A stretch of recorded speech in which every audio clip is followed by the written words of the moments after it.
আজকে জানেন আপনারা যে আজকে আরাফার দিন এবং হাজিরা আলহামদুলিল্লাহ আজকে আরাফার মাঠে সমবেত হয়েছেন। প্রথম যে বিষয়টা বলবো যে এই দিনটার কসম আল্লাহ পাক কোরআনে করেছেন, যেটা একটু আগে আমি বললাম, শাহিদি ওয়া মাশহুদ ওয়াল ফাজরি ওয়া লায়ালিন আশর ওয়াশ শাফঈ ওয়াল ওয়াতর, জোর এবং বিজোরের কসম। এখানে জোর বলতে বোঝানো হয় কুরবানির ঈদকে, অর্থাৎ এই যেটা ঈদুল আজহার দিন, আর বিজোর বলতে বোঝানো হচ্ছে এই আজকের দিনটাকে, আরাফার দিনকে। আর ওয়াশাহিদ মানে জুমআ, মাশহুদ মানে আরাফা। কোরআনের মধ্যে আল্লাহ পাক এই আরাফার দিনকে কেন্দ্র করে শপথ করেছেন। নিঃসন্দেহে আল্লাহ যে বিষয়টাকে নিয়ে শপথ করবেন এটা সবচেয়ে বেশি মূল্যবান জিনিসের অন্তর্ভুক্ত হয়, তাই নয় কি?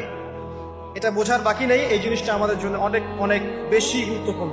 আরেকটা ফজিলত হচ্ছে কাতাদা রাদিয়াল্লাহু আনহু, আবু কাতাদা রাদিয়াল্লাহু আনহু থেকে বর্ণিত আছে সহিহ মুসলিমের 1162 নম্বর হাদিসে, যে ব্যক্তি আরাফার দিনে সওম রাখবে, রোজা রাখবে, হজ করতে এসেছে, হাজি নয় এমন ব্যক্তি, হাজিদের জন্য নয়, বাইরে যারা আছে আমরা তাদের জন্য, যে ব্যক্তি আজকের দিনে সওম রাখবে তার পূর্ববর্তী 1 বছর এবং পরবর্তী 1 বছরের গুনাহ আল্লাহ পাক মাফ করে দিবেন ইনশাআল্লাহ। আর এই দিনটাকে নিয়ে, রোজা নিয়ে অনেক কনফিউশন আমাদের মধ্যে চলে আসছে এখন, আজকে রাখবো না কালকে রাখবো ইত্যাদি। হাদিসের মধ্যে ইয়াউমুল আরাফা শব্দ এসেছে, আরাফার দিনে সওমের কথা এসেছে, ইয়াউমুত তাসি বা নবম দিনের কথা আসে নাই। এটা নিয়ে যদিও বা উলামায়ে কেরামের মধ্যে ইখতিলাফ লক্ষ্য করা যাচ্ছে, সবচেয়ে বেস্ট ডিসিশন হচ্ছে আজকেও রাখি কালকেও রাখি, সিম্পল সলিউশন। আজকেও রাখেন, আগামীকালকেও রাখেন, ইনশাআল্লাহ আপনি পুরোটার নেকি পেয়ে যাবেন ইনশাআল্লাহ।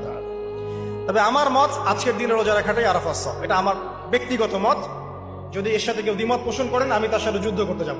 এই দিন একটা স্পেশাল আয়াত নাজিল হয়েছে আরাফার দিনে, স্পেশাল একটা আয়াত, সেটা হচ্ছে সূরা মাইদার 3 নম্বর আয়াত।